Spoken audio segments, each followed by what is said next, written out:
The city of Velkrondor looked like a broken jewel against the violet sky. Its crystal spires once shone with a brilliance that could be seen from orbit, alive with color and song. Now most of them stood dark, their edges fractured, their glow fading to a dull gray. Empty streets stretched between the towers, silent except for the faint hum of dying power lines. Dr. Zara Thanes stood at the high window of the medical center, her crystalline hand pressed to the glass. Below her, the remnants of her people moved slowly, fragile bodies wrapped in dull robes, their silver eyes dim with exhaustion. Once, millions of Vani filled these streets. Today, fewer than 3,000 remained alive across the entire planet. Behind Zara, the air was heavy with the sound of labored breathing. 12 young Vani lay on biobeds, their bodies stretched thin as if the life was being pulled out of them. Red fissures ran across their translucent skin, glowing faintly, spreading deeper every day. The crimson decay. It was the disease that had destroyed her civilization, one soul at a time. She had fought it for 2 centuries, 200 years of failed experiments, broken theories, and desperate hope. The galaxy's greatest scientists had once crowded her laboratories, eager to find a cure, but they had all left. Fear had driven them away.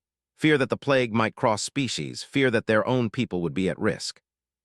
Zara looked at the smallest patient, a boy barely past his first molting. His large silver eyes searched her face, voice weak as ash. "Doctor, will I see the next season?" The words cut into her. She knelt by his bed, and though her heart screamed to lie, she could not. The decay had reached too deep into his core. "Rest now, little one, dream of the bright times." He closed his eyes. Within minutes, his breathing stilled, another life lost, another future erased. Zara rose on trembling legs. Her lab coat felt heavier than armor. She walked into her private laboratory, walls lined with research notes, genetic maps, old holograms of experiments long failed. 3 centuries of knowledge stacked like a mausoleum. She tapped her console and population figures appeared in the air. Last month, 3,156. This month, 2,447. Projection, extinction in less than 5 years. Her hand tightened. She remembered when Velkrondor had been alive with color, when children played in crystal gardens, when songs filled the air as artists grew sculptures from living stone. Her people had been scholars, dreamers, one of the founding civilizations of the Galactic Confederation. They built wonders, shared knowledge, guided others. And yet, when the decay appeared, the galaxy abandoned them. At first, there had been compassion. The Altarians had sent healers, the Zenthari had brought advanced scanners, even the proud hegemony had offered aid. For 50 years they worked together, but progress was slow, too slow.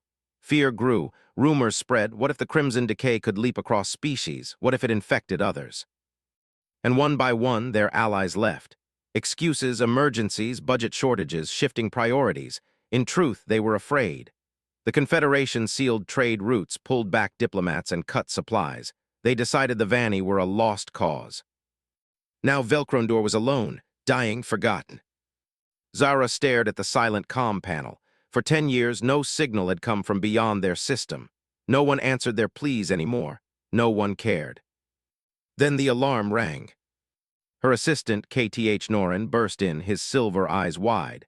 "Doctor, the orbital sensors, something's entering the outer system." Zara turned, hardly daring to hope. Another asteroid? Their aging equipment often misreads signals. "No," KTH said breathlessly. "It's artificial, a ship." Her heart stumbled. She hurried to the command chamber where Elder Tyne Veloris, the last of the Council of Elders, stood with his fragile hands braced on the console. His crystal skin was pale blue, dulled by centuries, but his gaze was sharp. The display magnified. Across the black expanse, a vessel moved with steady grace. Not Confederation design. Too small, too practical. Its hull was metal, not crystal or living biostructure. "Can we communicate?" Elder Tyne asked. KTH worked frantically. Static filled the chamber. Then, "This is the UEAS Discovery to unknown vessel. We received your distress signal and have come to investigate. Please respond." The room went silent. The language was strange, clipped, human. The translators stuttered, then adjusted. Zara whispered, "UEAS Discovery. What does that mean?" The elder shook his head. "Not Confederation, I know no such species." The voice came again, clearer now. "This is Captain Jake Morrison of the United Earth Ship Discovery. We are explorers from Earth. We detected your beacon and have come to offer assistance. Please respond. Zara's hands trembled. Earth, humans, she had never heard of them, not once in all her years. They answered a beacon we sent 30 years ago, KTH said in awe. The old emergency signal, still broadcasting from Uri Station. Elder Tyne moved to the comm panel, his fingers shaking. This is Elder Tyne Veloris of the Vanni people. We had given up hope that anyone would come. A pause, then the voice returned, gentler now. Elder Tyne, this is Captain Morrison. We're honored to meet you. With your permission, we'd like to send a small team down to your world. We want to understand your situation and see if we can help. Help, the word echoed in Zara's mind, a word she had not heard in decades. She met the elder's gaze. He nodded slowly. You may come, Captain Morrison, but I must warn you, our world is dying. There may be nothing you can do. The human's voice came back strong and unshaken. Elder Tyne, we're human. We don't give up easily, and we never abandon anyone who needs help. We'll be down shortly. For the first time in years, Zara felt something stir inside her chest. Not hope, not yet, but curiosity, the sense of a door cracking open after centuries of silence. The shuttle descended hours later, a silver arrow breaking through the violet sky. It landed on the cracked crystal pad outside the medical center. Zara and the elder stood with a small group of survivors waiting. The ship's ramp hissed open. Figures emerged, shorter than Vanni, their bodies wrapped in strange suits of fabric and armor. At their head was a man with dark eyes and scarred features. He removed his helmet and stepped forward, hand outstretched. Captain Jake Morrison, United Earth, we come in peace. Elder Tyne hesitated, then clasped the offered hand. The human's skin was warm, alive. Welcome to our dying world, the elder said softly. Zara watched, her crystalline heart thundering. She did not know then that this moment would change everything, that this scarred human and his people would shake the galaxy to its core. She only knew one thing. For the first time in centuries, the Vanni were not alone. The humans moved through the broken streets of Velkrondor with careful steps. Captain Jake Morrison walked in front, his boots crunching against fragments of fallen crystal. The city loomed around him like the skeleton of a once great giant, its towers scarred, its colors dimmed. His squad followed. Dr. Lisa Chen, their chief medical officer, and 4 others carrying cases of equipment. Zara walked beside them, her long, crystalline body moving gracefully despite the exhaustion in her eyes. Elder Tyne led the group, supported by 2 younger Vanni. Every passerby stared at the humans with a mixture of fear and wonder. To many, these were the first outsiders they had seen in decades. Morrison's voice was low, filled with quiet respect. Your city, it's beautiful, even like this. Zara glanced at him. For her, Velkrondor had become a graveyard, but in his voice she heard genuine awe. It was once the pride of the Confederation, she said bitterly. Now it is a tomb. They reached the medical center. Inside, the air was heavy with the hum of failing machines. The sick lay on crystal beds, their breathing shallow, their bodies streaked with glowing red fissures. Morrison's team froze, shock flashing across their faces. Even after years of exploration, none of them had seen suffering like this. Dr. Chen stepped forward, her medical scanner in hand. She moved quickly, examining the nearest patient. The alien's skin felt warm and brittle like cracked porcelain. The scanner beeped wildly. Zara watched her carefully. You see now why we called it the Crimson Decay. Chen's brow furrowed as she studied the readout. This isn't like any pathogen I've seen. Your species, your silicon-carbon hybrids. The decay is breaking down your ability to process minerals. Slow starvation at the cellular level, Zara said quietly. We've tried everything, genetic therapies, quantum realignment. None of it lasts. Chen turned to Morrison, her eyes dark with urgency. Captain, this disease is unlike anything we've studied. It's sophisticated, almost deliberate. Morrison frowned. Deliberate. Designed, Chen said under her breath. But I'll need samples, she looked at Zara, with your permission. Zara hesitated. For centuries, outsiders had failed them, but something in Chen's tone, the raw determination, convinced her. Take what you need. The humans worked quickly, drawing tissue and blood. Their equipment whirred softly, alien instruments beside crystal slabs. Elder Tyne watched, leaning on his staff. You risk much, Captain Morrison. The Confederation has forbidden contact with us. Already you invite their wrath. Morrison met his gaze, steady and unflinching. Elder Tyne, my people have a saying, we don't abandon those in need. We're not here to follow orders from a council that leaves you to die. We're here because it's right. The elder's silver eyes softened. It had been a long time since anyone spoke those words without lies behind them. Hours later in the shuttle's sterile lab, Dr. Chen stared at her screen in disbelief. The sample analysis unfolded before her. She ran it again and again. Each time the result was the same. Morrison entered. Talk to me, Lisa. What have you found? Chen turned the display. This is the Crimson Decay organism. Aggressive, adaptive. It tears through their biology. She tapped a command. The screen shifted, showing another overlay human immune data. But look at this. When I introduced simulated human antibodies, the decay slowed, not stopped, but slowed significantly. Morrison leaned closer. The display showed human antibodies swarming the crimson organism, choking its spread. The alien disease faltered, retreating in the simulation. Are you telling me humans can fight this thing?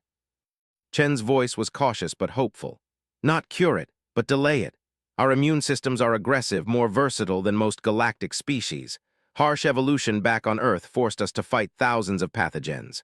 The Vanny biology can't keep pace, but our immune responses can hold it at bay, maybe for years. Morrison felt a surge of fire in his chest. For centuries, the galaxy had given up. But humanity, new to the stars, unafraid of impossible odds, might have the one thing that could save them.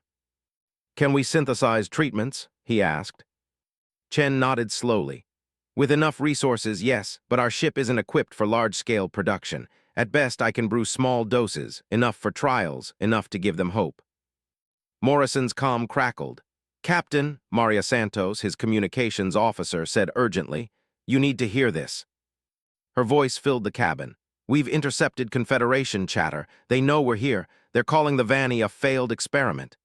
They're warning any species that helps them will face sanctions or worse. Morrison's jaw clenched. The Confederation had abandoned these people to die. Now they wanted to punish anyone who dared to help them live. He looked at Chen, at the fragile hope glowing in her eyes. Then he looked out the viewport, where Velkrondor's broken towers gleamed faintly in the night. Send it to Earth, he said. All of it, the data, the threat, the evidence we can slow this plague. Command needs to know what's at stake. Maria hesitated. Sir, if Earth responds, they'll be defying the Confederation directly. Good, Morrison growled. Let them know humanity doesn't bow to fear. Back in the medical center, Zara studied the human team with guarded awe. She had seen many off-world doctors, but these moved differently. They didn't carry the weary arrogance of the Confederation. They carried grit, determination, the stubborn refusal to quit. Chen injected the first synthesized antibodies into 3 volunteer patients. The room was silent as the treatments coursed through alien veins. Hours passed. Monitors beeped. The crimson fissures slowed. Breathing steadied. One patient, an elder near death, opened his eyes and whispered weakly, I feel stronger. Zara covered her mouth, crystalline tears shimmering in her eyes. 2 centuries of despair cracked just slightly. A new possibility had entered the world. Elder Tyne looked at Morrison. You've done what no one else dared. You've given us hope.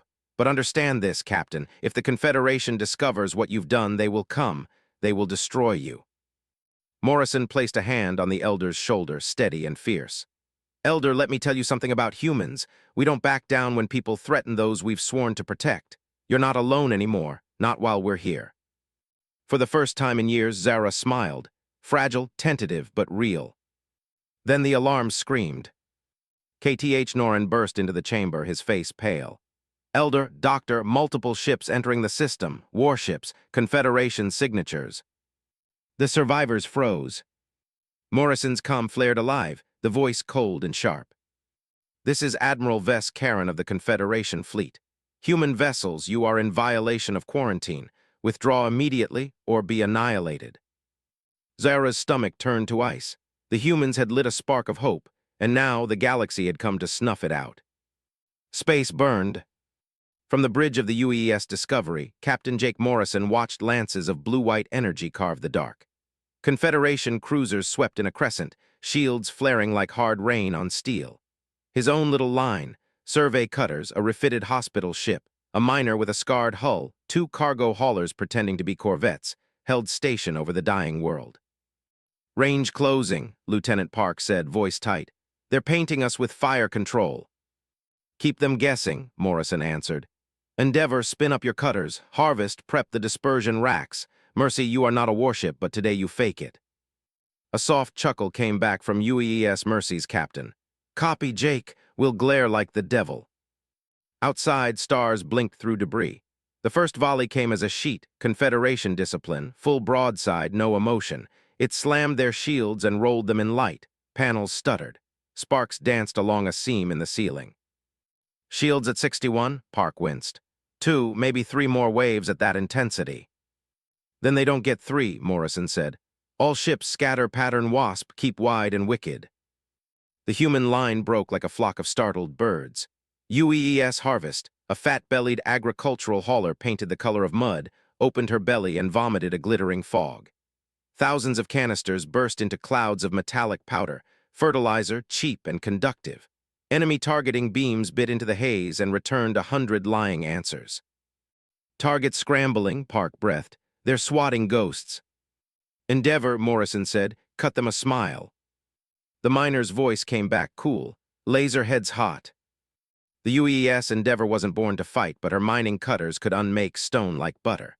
She swung her squared-off nose and drew a slow, patient line across a pursuing corvette.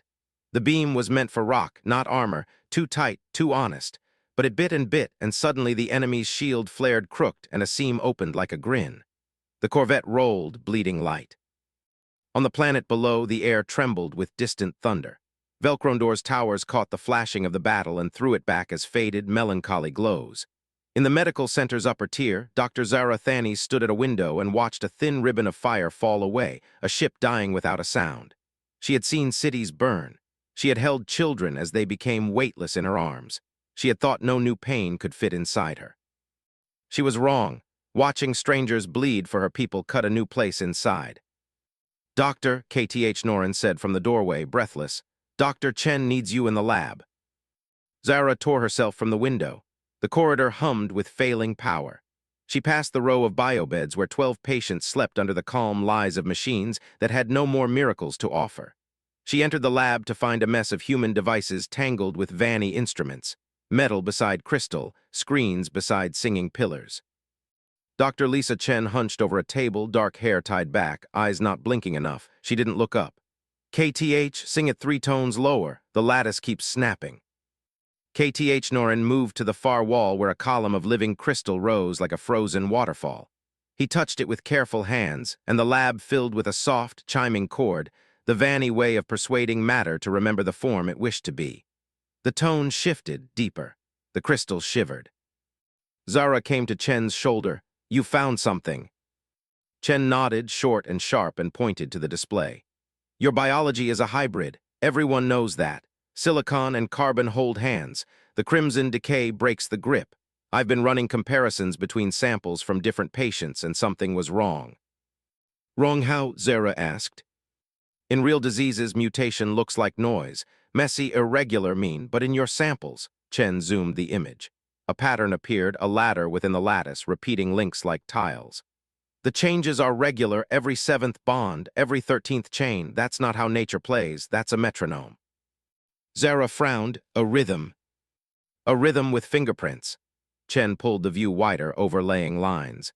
See these repeating cues? They're like watermarks, checksum marks for molecular machines. It's something you'd build if you wanted your pathogen to self-correct, to stay mean under pressure. Engineered, Zara whispered. The word felt like a fall. Chen didn't blink. I needed to be sure, so I dug into your archives. She nodded to a box on the table, a relic of smooth black crystal with a faded hegemony crest. Your people kept old aid kits from the hegemony's early years here. Sterilizing gel, nanofilters, a broken injector. I scraped residue from a valve nobody had ever cleaned because it wasn't meant to be opened. Zara's hearts kicked hard. You found. A signature. Chen brought up a new overlay. A triad of motifs glowed in pale red across a lattice of bonds. The same repeating locks, the same rhythm, the same ugly neatness. A silence pooled. KTH Norin's song faltered and the pillar sang to itself. Somewhere above, the sky boomed again. Zara took a step back from the table. The lab wall felt cold in her palm. They helped us for 50 years. They did, Chen said, voice flax dry.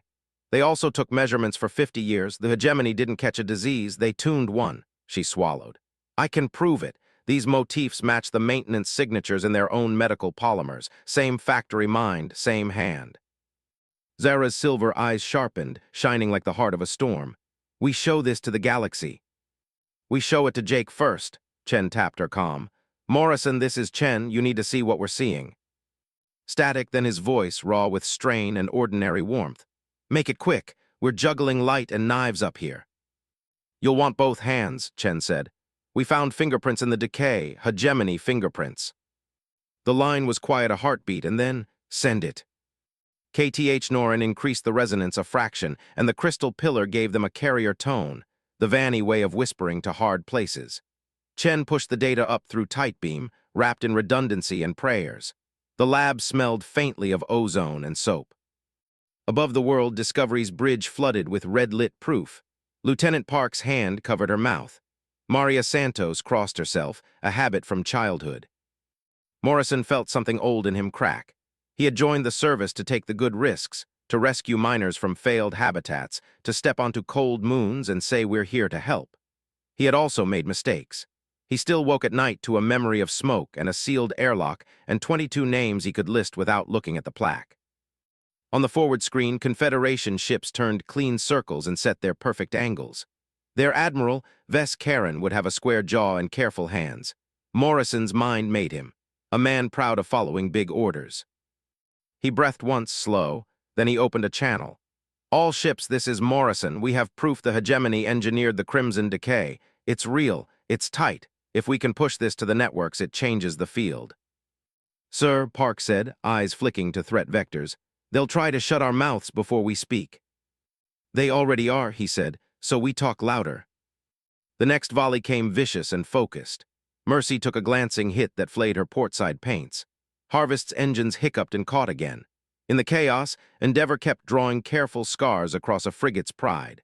Somewhere, a little survey cutter named Sprig threw itself into a hole and came out missing half a fin and laughing. Open broadband? Santos asked. Not yet, Morrison said. First, we live through the next 2 minutes. We'll need a mouth to shout with. He pushed the flotilla closer to the planet, angling their ragged lines so the world's weak magnetosphere spoiled targeting and the spray of fertilizer dust chewed radar. He'd boxed as a kid. You moved your head, you jabbed with both hands, you always watched the hips. Contact on our 3, Park barked. Corvette trying to curve under, fast. Sprig, clip him, Morrison said without thinking. The little ship obeyed, slinging itself across the Corvette's face and throwing out a net of cable, anchoring lines for asteroid towing, ugly and perfect. They snagged like a fisherman's gift. The enemy spun, angry. Endeavor drew one clean line. The Corvette went to heavy sleep. Nice hands, Morrison said, as calm as he could make it. His palms sweated under the arms of his chair. Down below, Chen didn't wait for things she could not change. The lab became movement and purpose. She set the crystal pillar to resonate at frequencies her software guessed might encourage the decay to relax its grip. She recorded the effect of her antibody cocktails under that song. Look, she said to Zara, pointing at a graph that finally kissed a downward slope. Under the right tone, the antibodies do twice the work. Your city is made of more than beauty. It's an amplifier. Your towers were instruments. We can use them. Zara stared at the data, and something like a rising dawn touched her face. The city sang to heal. We stopped singing when the dying grew loud. Then we sing again, Chen said. We don't have a cure yet, but we can give you months. We can give you years. Time matters. A chime at the console cut across them, an intercepted packet, rough and full of edges. KTH Norin frowned and made the pillar listen harder. The lab's old Confederation relay had caught a burst on a military sideband, the kind of message no one meant for anyone else to hear. Zara looked up as the words scrolled in stark, machine-simple text. Operation Red Comb. Objective, sterilize quarantined body Velcrondor. Secondary, retrieve research nodes if uncorrupted. Tertiary, eliminate foreign interference. Note, risk of evidence exposure is unacceptable. Remove vectors. Auth VK6 hegemony oversight. The silence that followed carried a chill. Chen spoke first, voice low. They're not just here to scare you, they're here to erase you, and us. Zara's hands shook. For 200 years she had lived under a weight she called fate and sickness and the slow anger of stars. Fate had acquired a face and a stamped authorization code.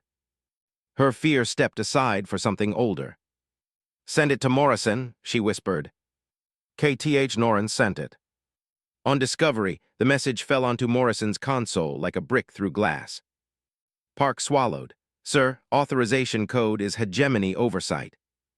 "They named the operation after a cleaning tool," Santos muttered, "because they think that's what we are to them, a mess."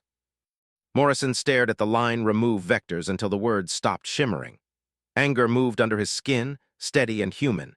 He thought of a sealed airlock years ago and the 22 names. He thought of a boy on a biobed on a world he hadn't heard of 2 weeks ago asking if he would see another season. He thought of a woman with silver eyes standing between her people and the end. "Line them up," he said softly. "We're done playing small." "Sir," Park asked. "We're going to show the galaxy a thing it can't unsee," Morrison said. "Prep the proof, Chen's fingerprints, their orders, the resonance hack, everything. Wrap it for 1,000 languages and throw in pictures people believe their eyes." Santos' hands flew as fast as prayer. "I can hit the free networks, the slow relays, the back channels, if we live long enough to hit send." "That part on me," Morrison said, and opened a channel to all his ships. His voice went out and clenched 100 jaws. "Hold for 30 more breaths. After that, we turn the whole sky into a radio." The Confederation didn't give him 30. The crescent of warships pulled tighter. Their fire came in smart pulses now, probing, thinking. A cruiser with a hunting nose cut toward Mercy and tried to put a beam through her heart. "Don't you touch my hospital," Morrison said between his teeth and drove Discovery across the beam. Shields screamed. Light crawled over the hull like insects on glass. The deck bucked. A console blew and painted the air with stinging sparks. He smelled burnt plastic and his own fear, and he stayed. "Shields at 12, Park shouted. "We're bleeding, Jake." "I know," he said. "Santos."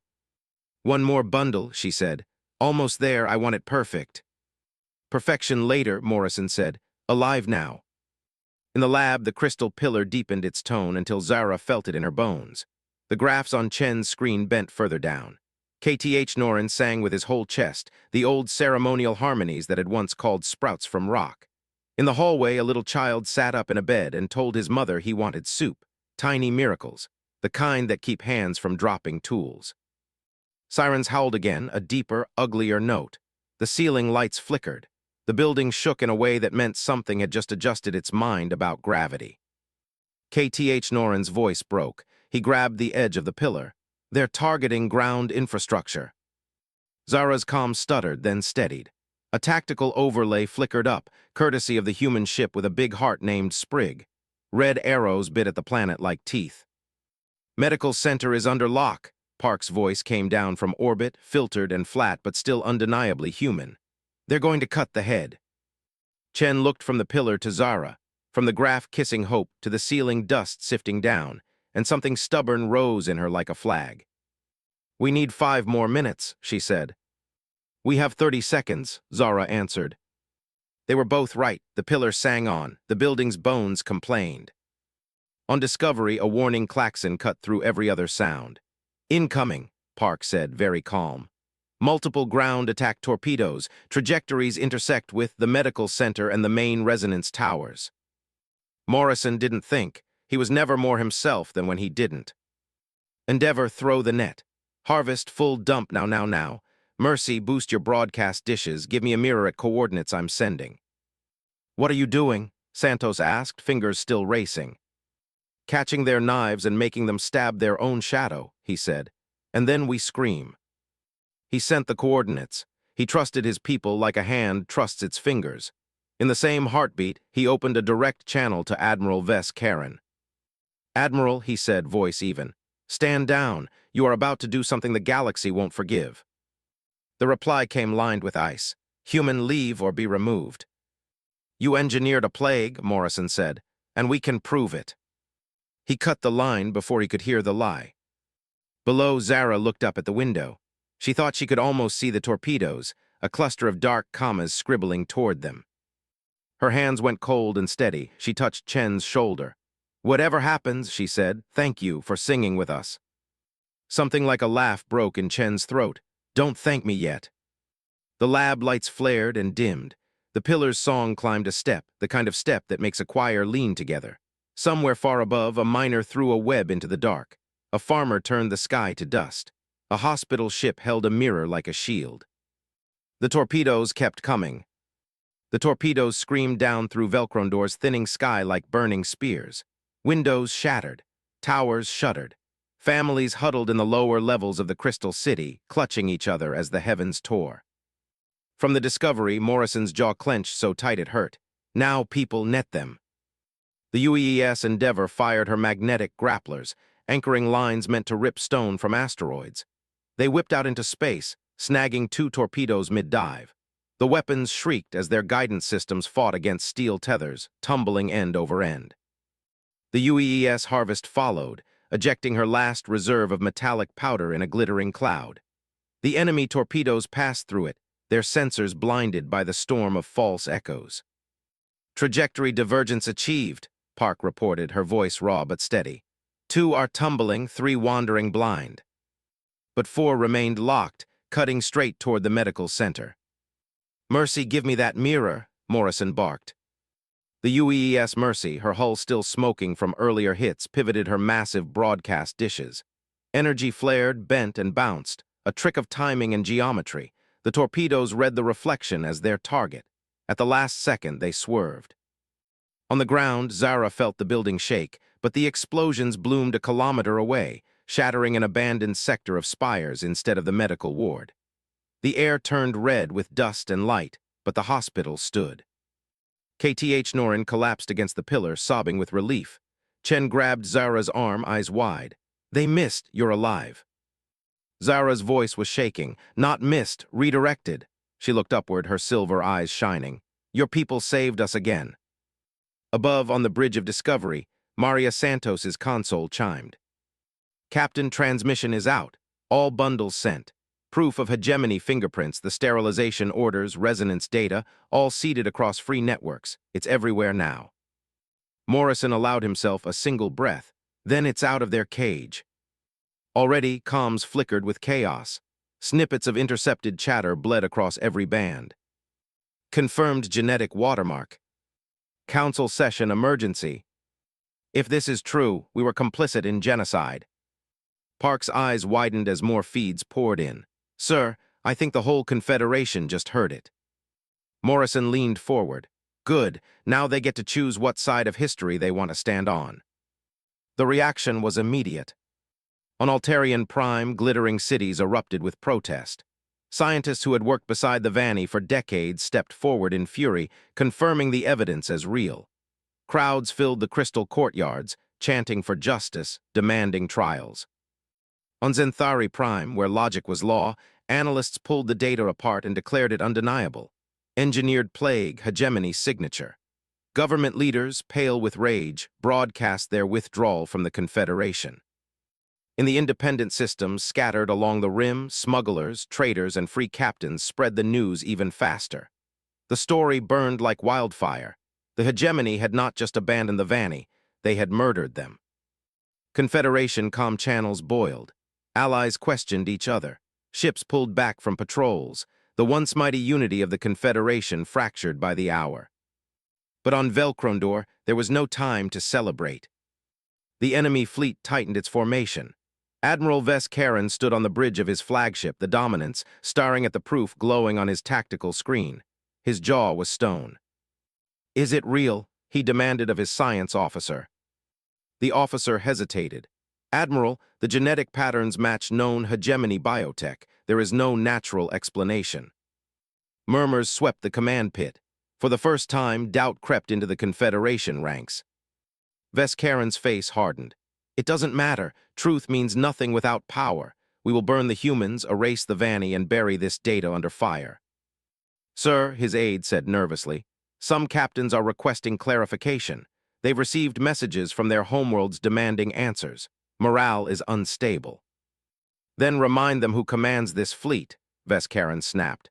Any ship that hesitates will be destroyed along with the humans. Back in the medical center, Zara's lab vibrated with voices. Survivors filled the halls, whispering, daring to hope for the first time in centuries. Some even laughed, brittle but real. The antibody trials had stabilized 3 patients. Their breathing was stronger, their skin less cracked. Chen turned to Zara. "We've bought you time, but now you have something stronger than medicine." "What's that?" Zara asked. "The truth," Chen said. "The galaxy knows who poisoned you. They can't hide it anymore." Zara felt her crystalline chest tighten. For 2 centuries, she had fought a faceless enemy. Now the mask was gone and rage lit inside her like fire. "Then we must fight back." Elder Tyne entered, leaning heavily on his staff but with new light in his eyes. "Dr. Chen is right. The Vanni were victims. Now the galaxy sees us as survivors, but survival requires teeth." Zara nodded slowly. "Our ships are old, broken." "Not all," the elder said. "There are 12 vessels in the deep caverns, ancient but built of crystal and song. With human help, perhaps they can rise again." Chen's face lit. "Then let's get to work." Orbit was fire and shadows. Morrison's fleet reeled from blow after blow. Harvest had lost her starboard engine. Sprigg had half her hull scorched black. Mercy leaked air in 3 compartments. Her patients moved to the reinforced core. Park's voice cracked. "Sir, we're down to 28% shield strength. We can't hold another volley." Morrison stared at the tactical display. His people were bleeding, but his jaw set firm. "We don't need to hold forever. We just need to hold long enough." "Long enough for what?" Park asked. As if in answer, a new signal lit his console. Unknown transponders rising from Velcrondor's surface. Morrison leaned forward, eyes narrowing. The shapes broke from the clouds like shards of living light. 12 Vanni ships, their crystal hulls shimmering in violet and silver. They moved with impossible grace, phasing through enemy fire as if refusing to exist in the same dimension. Maria gasped, "By God, they're beautiful." Zara's voice came over comms, strong and steady. "Admiral Morrison, the Vanni will not go quietly into extinction. We fight with you." The Confederation fleet faltered. Dozens of comm channels buzzed with confusion as the supposedly dying species launched ships thought long dead. The balance had shifted. "Form up with us," Morrison ordered. "We'll show them what happens when courage meets truth." The crystal ships sliced into the Confederation line, weaving between cruisers, bending light around their hulls. Human ships covered their flanks with raw, stubborn fire. For the first time, the Confederation line cracked. On the Dominance, Admiral Karen watched his fleet stumble under the combined assault. Rage boiled. "Enough, crush them now." But even as he barked the order, new signals flooded the comms. Messages from across the galaxy. Demands for investigation. Orders from home governments to disengage. Ships hesitated. Some captains powered down weapons. Others outright broke formation. Morrison seized the moment. "All ships push, show them we don't break." The sky blazed as humans and Vanni surged together, side by side, striking with desperation and unity. Confederation cruisers fell back in disarray. Karen's commands grew hoarse, but his fleet was unraveling. On the ground, survivors cheered as they saw crystal ships rise above their broken city. Children pointed skyward, their voices trembling with wonder. Zara stood with Chen on the medical center balcony, staring upward. "Your people did this," Zara whispered. "You came when no one else would. You gave us back our voice." Chen shook her head. "No, we only reminded you what you already had." At that moment, a distant roar shook the sky, the Dominance charging weapons for a final strike.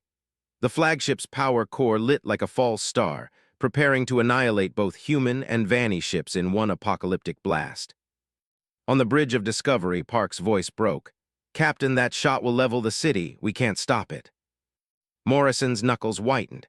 He looked at his battered fleet, his exhausted crew, the fragile survivors below. "No," he said, "but maybe we can steal their thunder." He rose from his chair.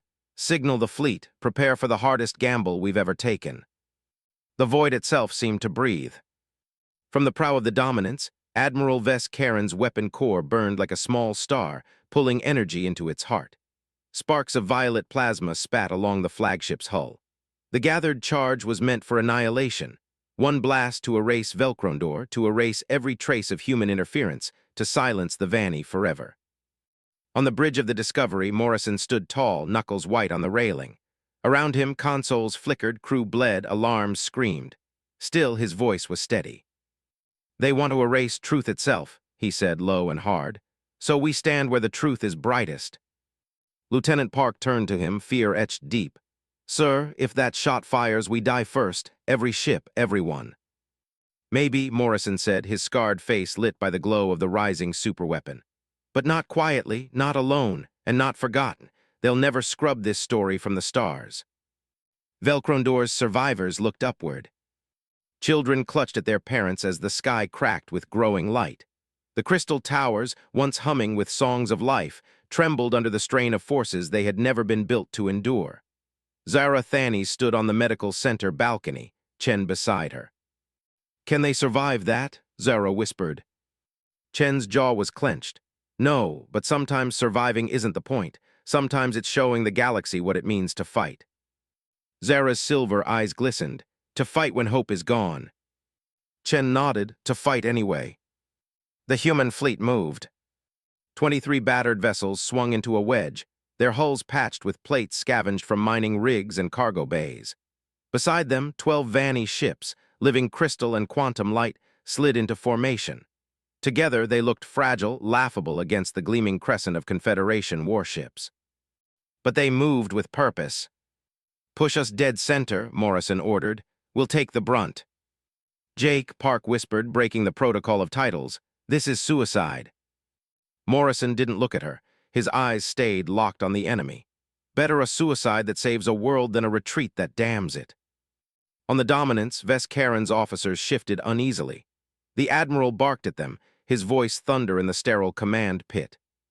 Charge to full, show them mercy as weakness. One officer hesitated. Admiral, with the proof of engineered plague circulating across the galaxy, our worlds are calling for restraint. If we fire. Vescaren's face turned crimson. If we fire, they will fear us. Fear lasts longer than doubt. Obey. The officer bowed his head. The weapon core screamed louder, its light pouring across the void. Then Morrison moved. All ships, he said calmly, link shields. Humans feed into the crystal lattice. Vanny, phase your hulls around our weakest flanks. We make one wall, one shield, one truth. It was madness, but madness had saved humanity before. The battered human ships diverted all spare energy into a shared shield frequency. The Vanny vessels sang into the lattice, shifting their own quantum bonds until they bent the shield lines, weaving them like thread. Crystal resonated with steel, song with machine. On the tactical display, a single shimmering barrier bloomed between Velcrondor and the coming fire. Brace, Morrison said, for everything. The Dominance fired. It was not a weapon. It was a star's death scream channeled into a single beam. Space itself warped as the blast tore forward, swallowing darkness, swallowing hope. It struck the Allied shield. The barrier screamed, metal buckled, crystal shrieked like glass under a hammer, entire decks shuddered. The Harvest lost half her hull, spilling debris like blood. The Sprig burned, engines exploding in defiance. The Mercy's shield emitter blew out, her wards collapsing. Zara fell to her knees as the sky turned white. KTH Norin held her up, tears spilling down his cracked face. They cannot hold, he whispered. But the wall held. For 1 second. For 2. For 5. Inside the Discovery, Console's blue, spark-scorched skin crew screamed. Park shouted numbers, shields down to 8%, 4, 2, until her voice cracked. Then the beam faltered, not because of weakness, but because the Confederation itself began to break. Across Vescaren's fleet, captains hesitated. Orders screamed from the flagship, but comms were filled with noise. Messages from home, protests on their worlds, threats of mutiny. Some crews diverted power. Others deliberately weakened the weapons channel. The Doomsday beam sputtered, its fury breaking apart. Morrison saw the chance. All ships push now, drive the knife home. The Allied fleet surged forward, battered but unbroken. The Endeavor's cutters carved through a cruiser's spine. Vanny crystal ships phased through enemy fire, reappearing inside shield bubbles to unleash devastating resonance blasts. The Harvest, half destroyed, rammed an enemy corvette straight through the hull. Confederation lines collapsed, the crescent broke. On the Dominance, Vescaren watched his fleet falter. His eyes widened as messages poured in from every corner of the galaxy. The hegemony lied.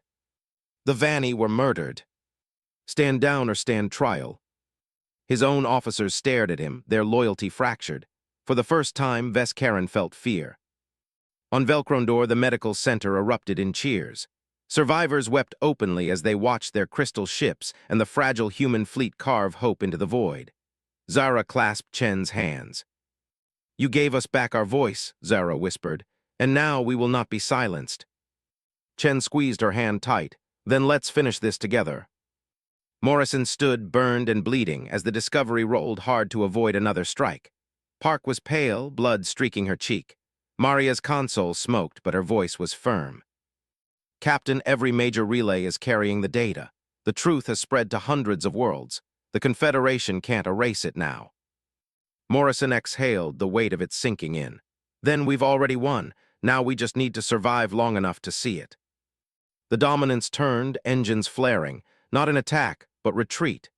Veskaren's pride could not withstand the collapse of his fleet, the disobedience of his captains, the fury of a galaxy awakened.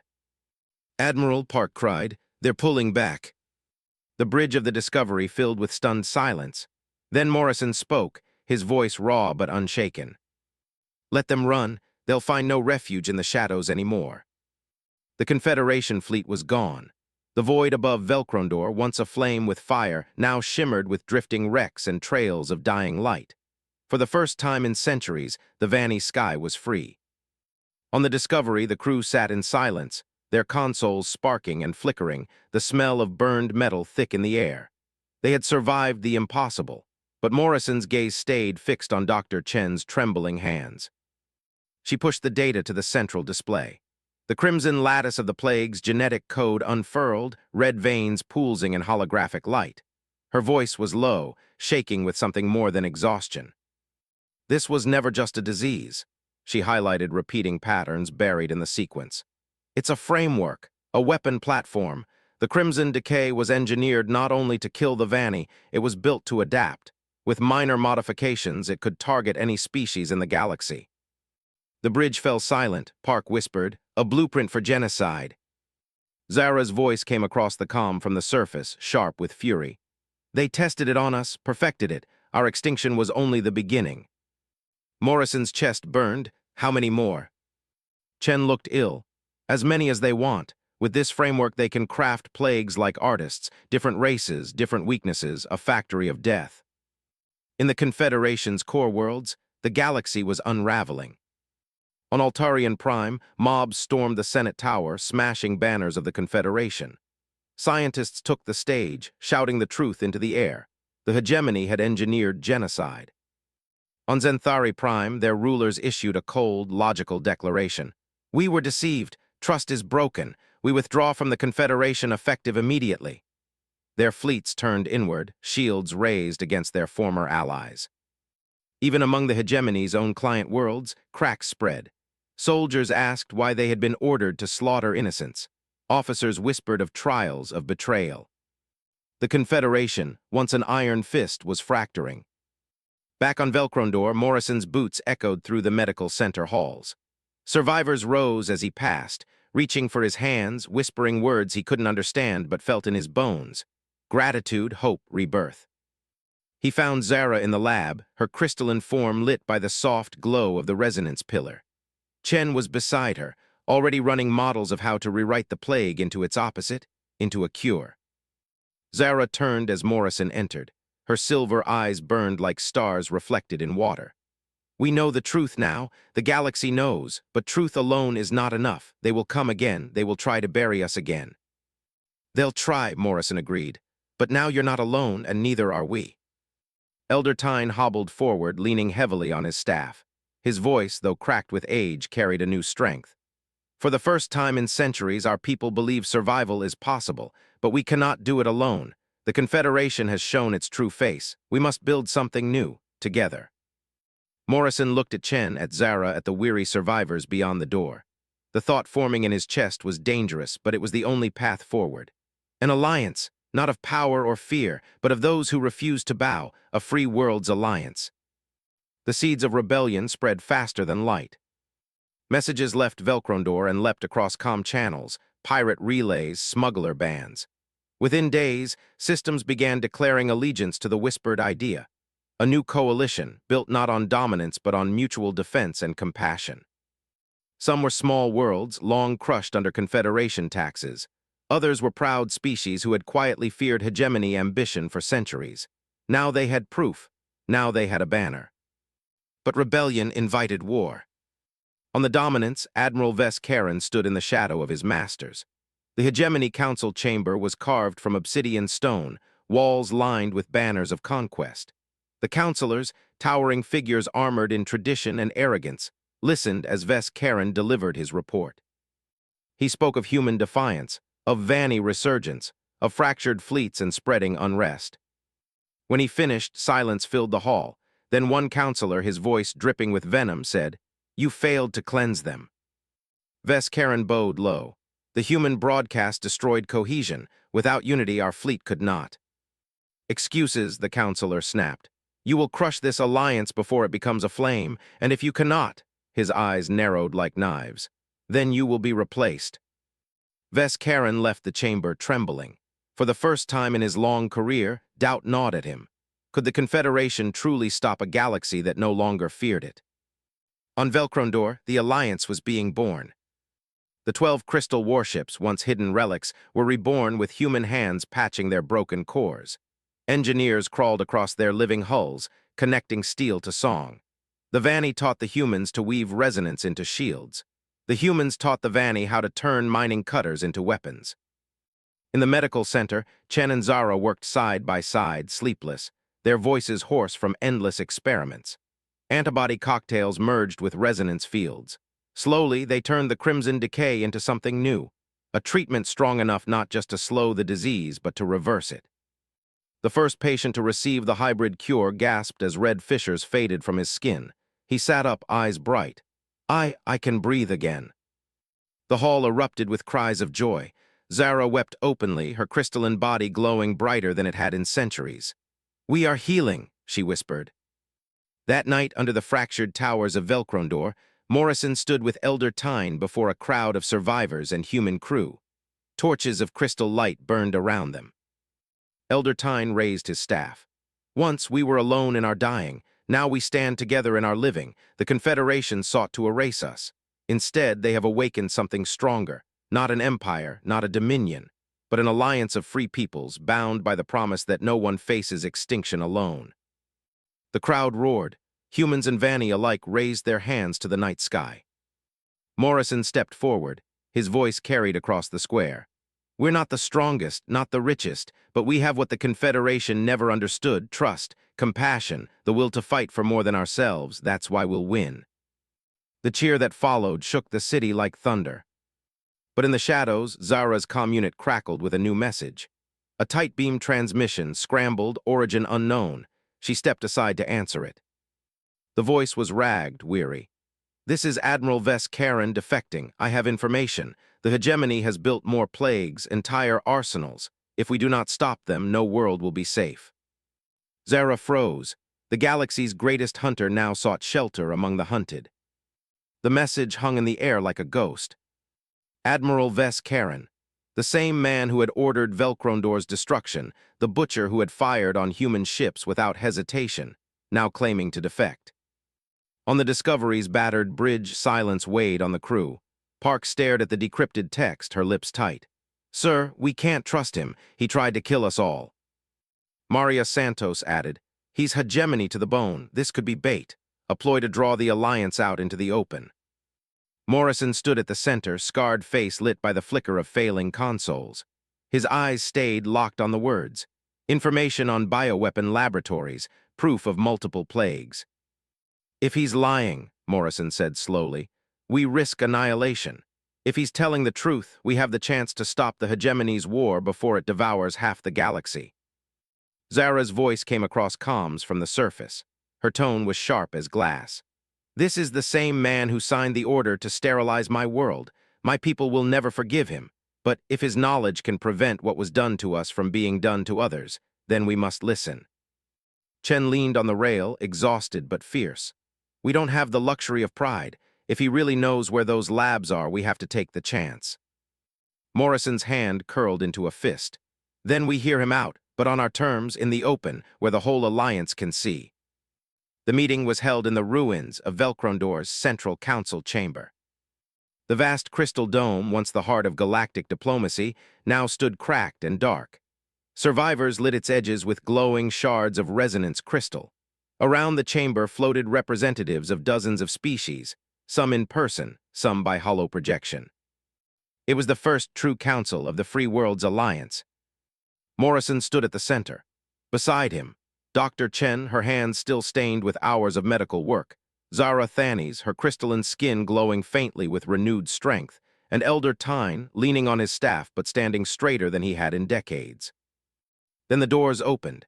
Veskaren entered, stripped of insignia, his once proud uniform torn and burned. Murmurs rippled through the chamber. Some hissed, some shouted, others fell silent in shock. The Admiral raised his hands slowly. "I come not as your enemy, not anymore. I come with the truth." He projected the files. Hollow screens lit the chamber with images of hidden facilities. Massive vaults buried beneath barren moons, laboratories filled with crimson liquid, vats holding half-grown organisms pulsing like diseased hearts. "The crimson decay was only the first," Veskaren said. "The hegemony built it as a test. Your people," his eyes flicked to Zara, "were the trial run, successful, too successful. They are building more, dozens. Pathogens tailored to every major species in the Confederation. When they are ready, they will release them one by one. Entire civilizations will collapse without a shot fired." A stunned silence filled the chamber.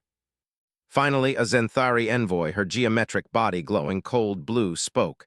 "You expect us to believe you, after what you did." Veskaren's voice cracked. "I believed the lies. I told myself we were preventing a plague from spreading. I told myself it was mercy. But the evidence you broadcast shattered that illusion. I saw the truth, and I could not keep killing for a lie." He fell to one knee, head bowed. "So I bring you the locations, the codes, the truth. Do with me what you will, but if you want to stop them, you need this." Zara's silver eyes burned with centuries of pain. She stepped forward, her crystalline hand trembling. For a long moment, the chamber held its breath. Then she spoke. "You destroyed my world. You murdered my people. For that, I will never forgive you." Veskaren flinched. "But if your information saves another world from suffering what we suffered," she continued, voice steady, "then your betrayal will not have been in vain. The Alliance will use what you bring, not for vengeance, for survival." The chamber erupted in voices, angry, hopeful, uncertain. Morrison raised his hand. "Enough, this is bigger than one man, bigger than one people. The hegemony wants to rule by fear, by silence. But we've shown the galaxy something different. Compassion, cooperation, truth. That is how we win." One by one, the representatives raised their hands, tentacles, crystalline limbs. The vote was unanimous. The Free Worlds Alliance would use Veskaren's intelligence to strike the hegemony where it hurt. The War of Shadows began. Not fleets clashing in open void, but strikes in the dark. Alliance ships, human freighters turned raiders, Vanny crystal craft phasing through shields, Zenthari stealth corvettes struck the plague labs one by one. Facilities burned. Data was stolen, samples destroyed. Every raid carried proof broadcast across the galaxy. Hollow footage of vats filled with engineered death, logs showing species targeted for extinction.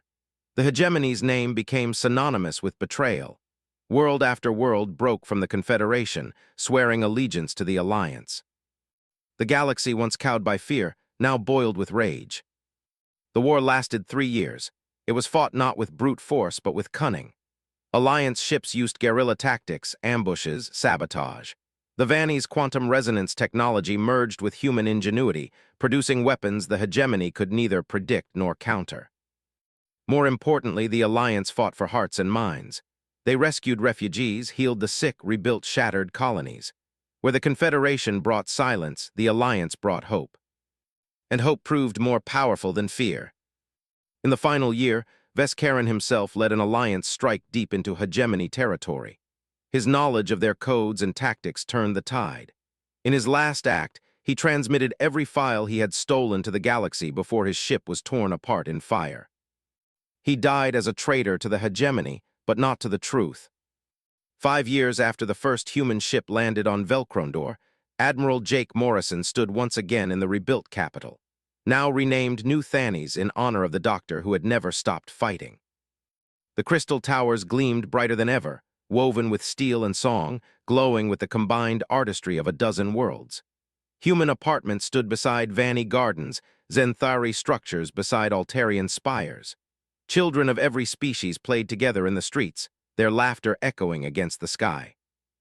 At the heart of the city stood the Alliance Council Chamber, carved from both crystal and steel. Inside, 83 worlds now held equal voice. No dominion, no empire, only free peoples bound by one promise: no species would face extinction alone. Morrison walked the balcony with Zara at his side. She was radiant, her body alive with color once lost, her eyes bright. Chen joined them, weary but smiling, her medical team saving not just Vanni lives but countless others. Elder Tyne, older but stronger, leaned on his staff with pride. Zara handed Morrison a small crystal sculpture, warm to the touch. It showed humans and Vanni standing side by side against a dark sky. "It is the story of our friendship," she said softly. "How strangers became family, how compassion conquered fear." Morrison held it, eyes misting. "No, Zara, you have it wrong. Meeting you changed us too. You reminded humanity what it means to be more than ourselves." That night the Alliance Council convened. Reports came in from across the spiral, new colonies joining, trade routes opening, science shared freely. And then, an emergency signal. Ambassador Rodriguez stood. A species in the outer spiral, the Karathi, face environmental collapse. They're requesting aid. The council president, a Zenthari mathematician chosen by unanimous vote, turned to Morrison. "Can we help them?" Morrison scanned the fleet roster. 12 rescue ships, medical teams, supplies. We can be there within 10 days. The vote was immediate, unanimous. As Morrison left the chamber, he paused to look back. Once, Velkrondor had been silent, forgotten, abandoned. Now it was alive with voices from across the galaxy, joined not by fear but by choice. The Confederation had ruled by silence. The Free World's Alliance ruled by trust. Morrison stepped into the night, past cafes where humans and aliens laughed together, past schools filled with young ones learning each other's songs. Above, the stars burned bright, not as cold witnesses but as guides. A child tugged at his sleeve, Vanni silver-eyed, no older than 7. "Are you Admiral Morrison?" the boy asked in careful English. Morrison knelt. "Yes, what's your name?" "Kethvel Morrison," the child said proudly. "My parents named me after you. They said you saved us." Jake felt tears sting his eyes. He shook his head gently. "No, little one, you saved yourselves. We just stood beside you." The boy smiled, and in that moment Morrison knew humanity had not just saved a dying world. They had helped spark something greater, a galaxy where compassion mattered more than fear. And though battles lay ahead, though shadows would always gather, the Alliance would stand. Together, forever.